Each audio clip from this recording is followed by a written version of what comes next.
Welcome to Fear and Greed, the Sunday edition. It's the 21st of November 2021 and I'm Sean Aylmer. This is our Sunday show where we have a bit of a change of pace and we look at some of our favourite stories from the week and pretty much have a go at each other. As always, I'm joined by the Fear and Greed team. Adam Lang, Adamski, good morning. Good morning, Sean. Michael Thompson, Mickey T, good morning. Hello, Sean. Adam. Yes? You are one of the most placid people I know. You don't get cranky, or at least in my experience, and I've known you for many years, you don't get cranky.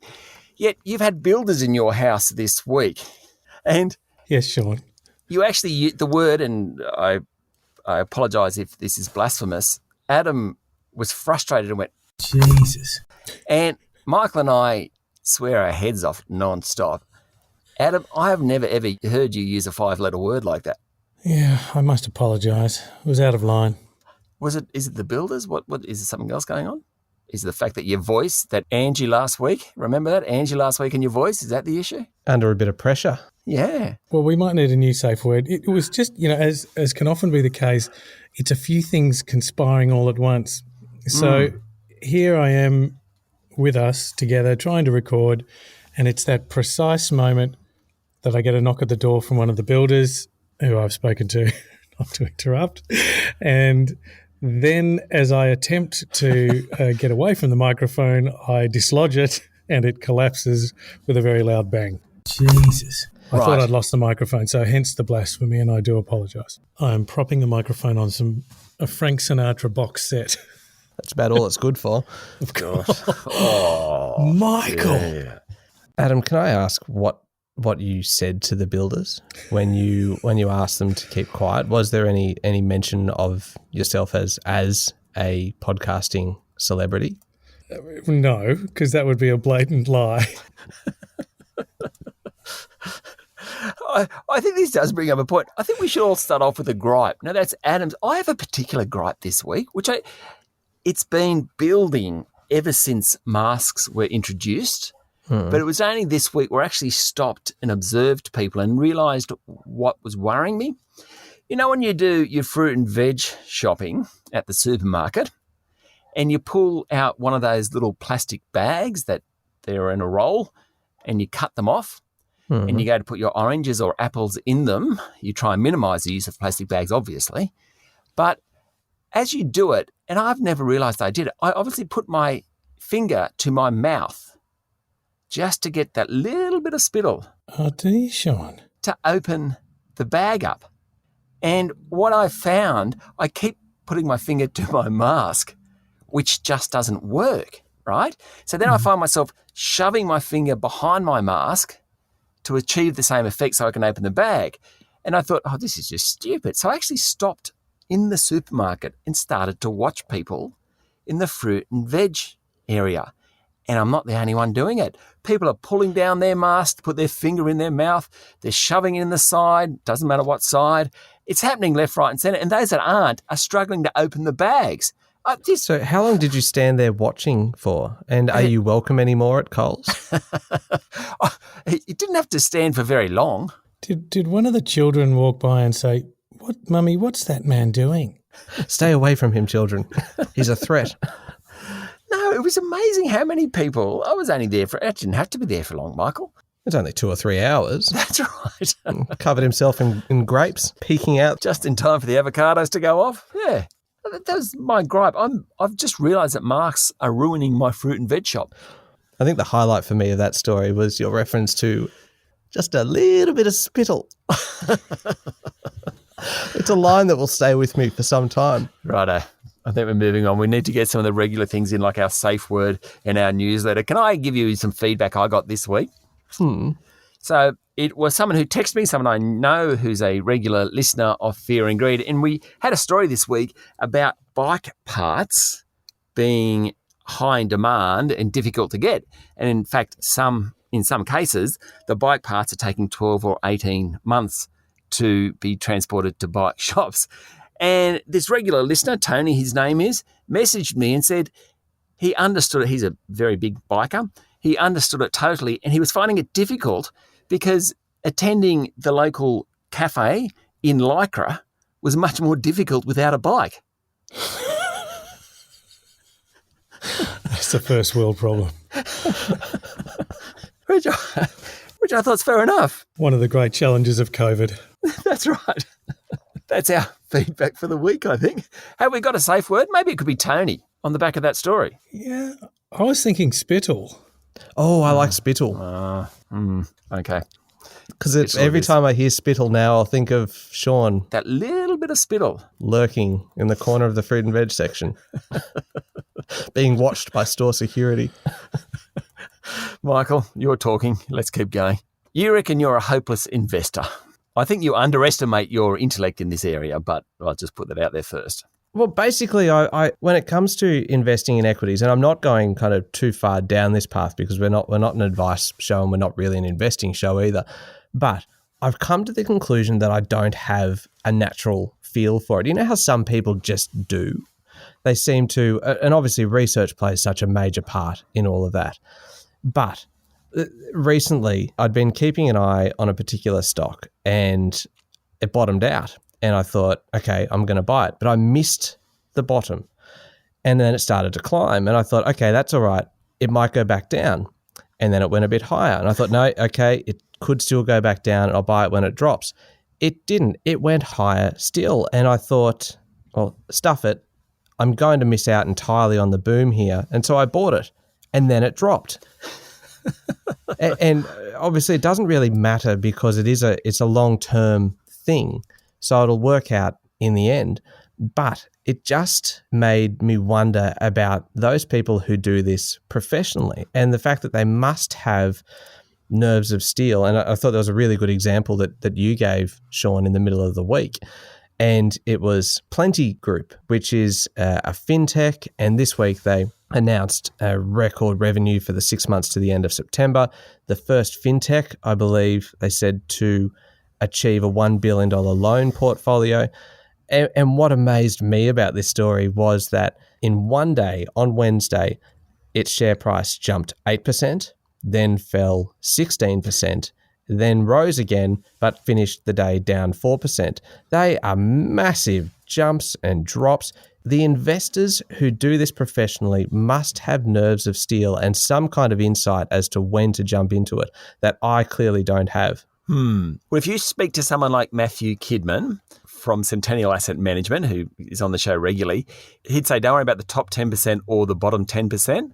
So it's really hard to pick the bottom or the top of the market. So once it starts the trend and you believe in it, then don't worry about actually maximizing your profit or losses or whatever. The other thing is it's all about the time in the market, not timing the market. I think it's really difficult to actually know exactly what's going to happen ever. So it's about long-term investing and diversification and all those normal rules. But I do agree with you.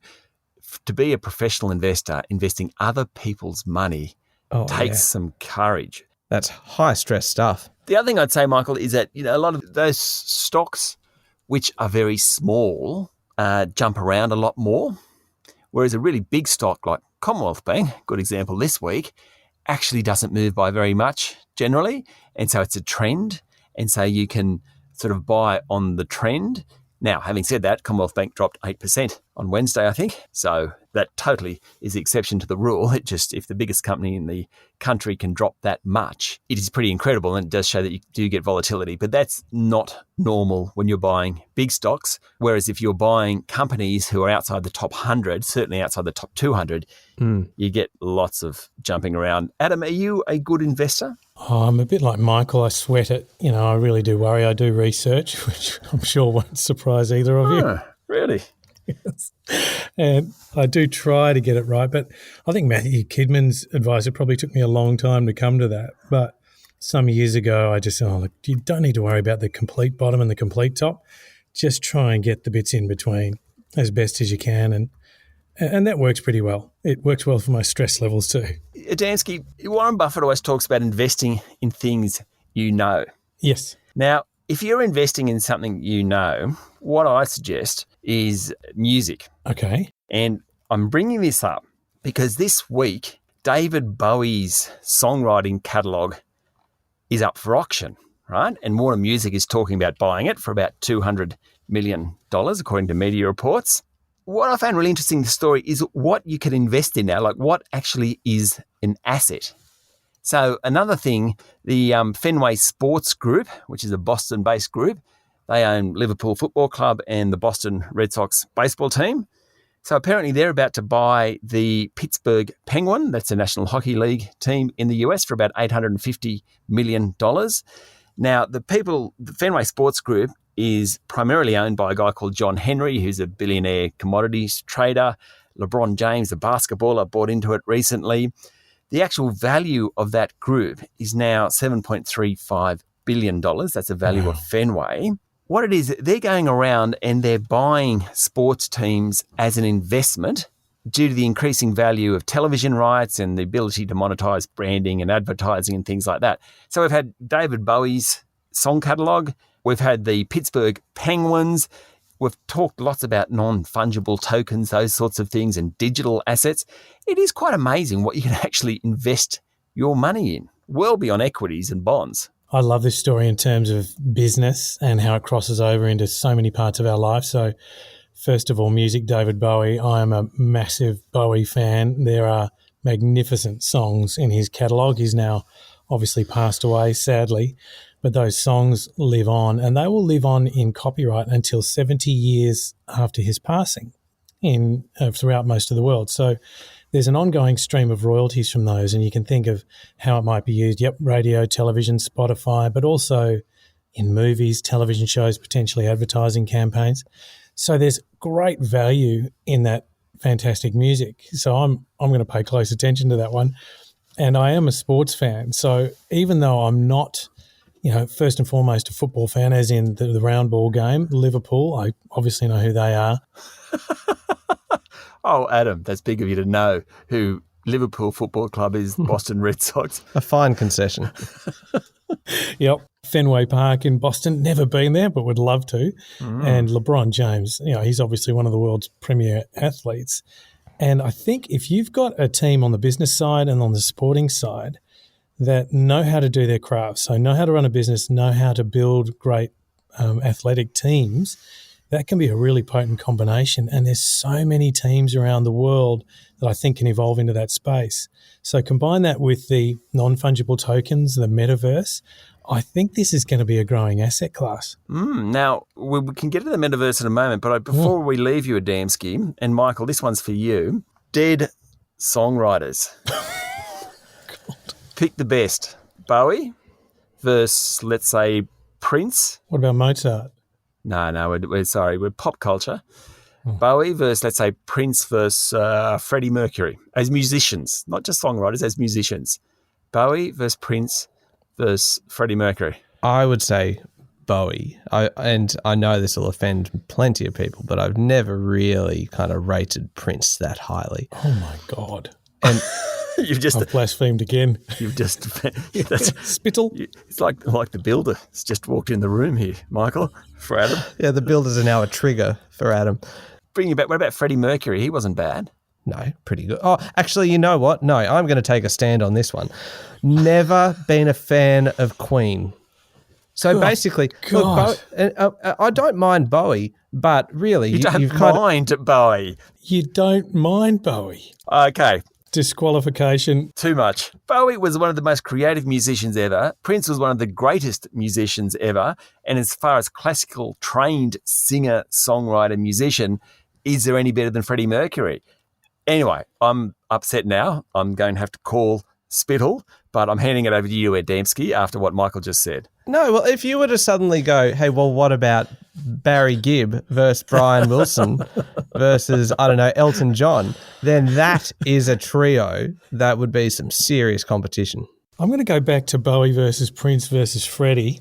I'm actually on Bowie with this one, and it's really difficult choice, but I'd throw in there's a lot of others in the mix that we could throw into that.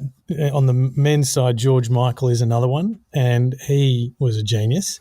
But was he a great musician? Oh, don't you remember the video for Faith? He played a mean acoustic guitar. Right. Okay, but Bowie for you. Bowie. Yeah, I must say Bowie for me. Like, he's kind of probably my all-time favourite single artist. Michael, you're an idiot. He also chose Bowie. I chose Bowie as well. Yeah, but begrudgingly. The best of a bad bunch, really. Best of a bad bunch. Who's your favourite musician? I told you, Barry Gibb.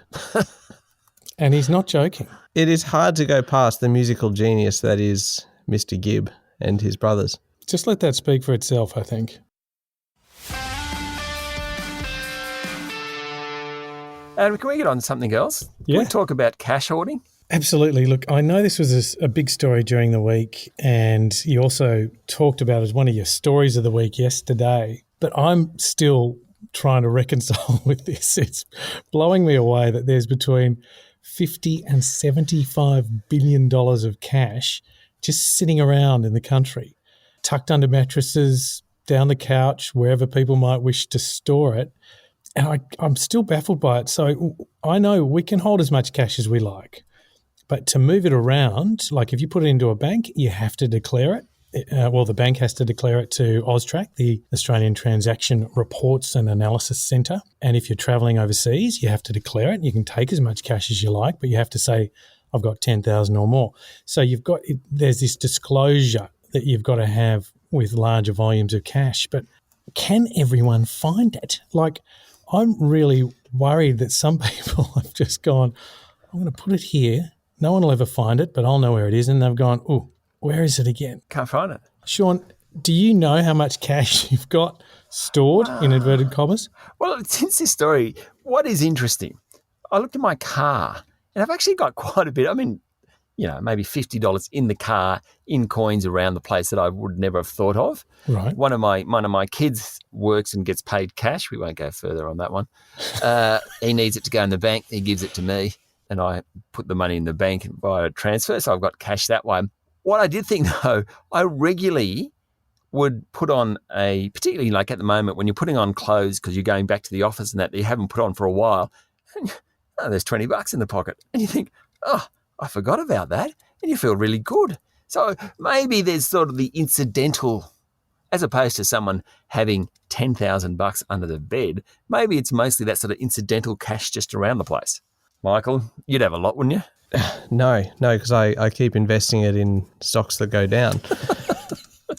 Not with cash. The thought of Adam losing money and wondering kind of where people have stashed it away is a terrible segue, but is an opportunity for me to mention my favourite story from our newsletter this week. And I don't know if you both saw this story, but I thought it was a cracker. And it was about something that happened this week back in 1992. And it was an Englishman who lost his hammer.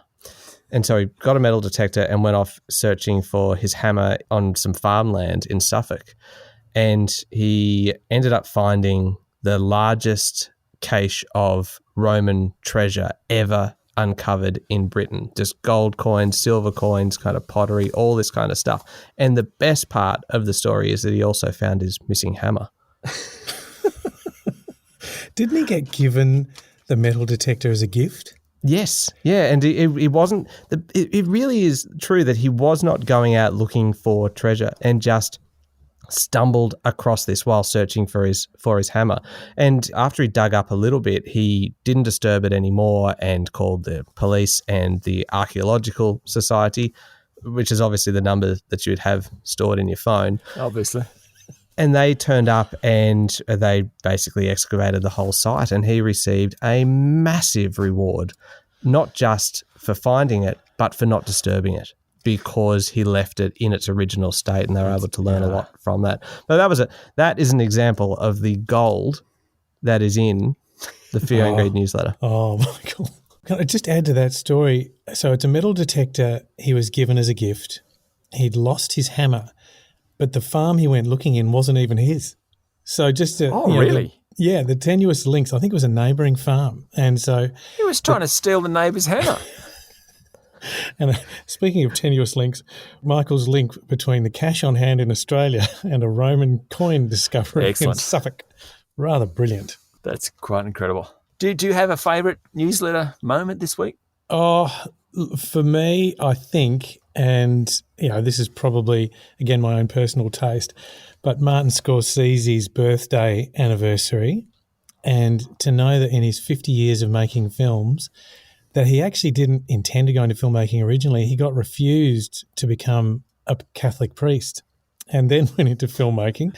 Obvious and seamless transition. Any surprises there now that you've seen the films? There is some iconography in there.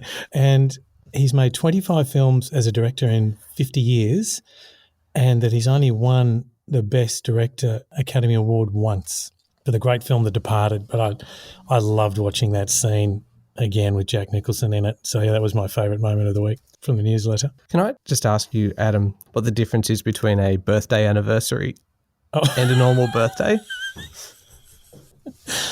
Yeah, there isn't one. Noted. But thank you for the question, Michael, because I know it was said with generosity and kindness. Oh, I'm just trying to help you. Yes, be that's what you're doing. Your best self.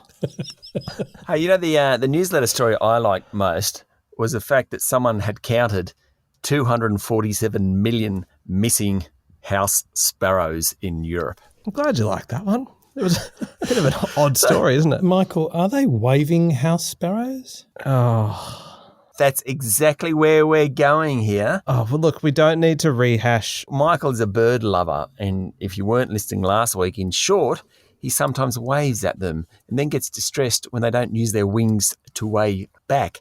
Very odd. Okay, can I just... No, you can't. The story this week was that since 1990, 247 million house sparrows have gone missing from Europe. Michael, have you had anything to do with that? I have a very full aviary right now. No, but it is probably a little bit alarming because, you know, do you remember the movie The Core, I think it was? And basically any disaster movie, pick it, yeah, and they follow a formula. The start of the movie, all the birds go crazy, and any time something happens to birds at the start of a film, you know the movie's going to end with the world ending. Or the birds are taking Hitchcock style. Yeah, that's actually a good point too. The other thing that we have a list here of what we want to talk about in the show, but we don't really discuss it beforehand, so we get some odd stuff. There's one here from Adam who unusually this week has not provided us with a comprehensive set of notes. That's nicely put. Sean and the Metaverse is the only thing I've got there. Do we need to discuss that? I'm glad you brought this up, Sean. So on Thursday, you interviewed Stephen Phillips, the CEO of Splash, about the musical Metaverse. And it was a really good interview. And it also, in you, inspired a candid moment, a bit of an awakening as you learnt about the Metaverse. So Stephen Phillips had been talking about the virtual concert world of Splash, which exists in the game Roblox. Players of the game come into a live music stage and they compete. They've got about 60 seconds or 90 seconds to entertain the crowd there. And then if they do well, depending on how they perform, they get given fame and earn coins from their performance. So you can win or lose. So the purpose of the game is to be the most famous musician on Roblox. So, Sean, you were listening to this and at that point you said, and I will quote, "Stephen, I come from a different world where basically you went to the pub to listen to rock bands. The great fantasy of mine used to be Bono. To stand there in front of a huge audience and to be able to sing, that is the ultimate. And in movies, A Star is Born, when the woman goes out, Lady Gaga goes out and starts performing in front of a live audience. To me, that's the ultimate." End of quote. Now, Sean, have you gone into the world of Splash and started practicing for your debut? What I do remember, I was so excited about it. As Bono or Lady Gaga? Any of them. I said, so I could go and become famous like for 90 seconds. And he goes, well, you'd have to be good at music. It just deflated me totally. You can actually hear the tone change in your voice after that. It was quite satisfying. Sorry.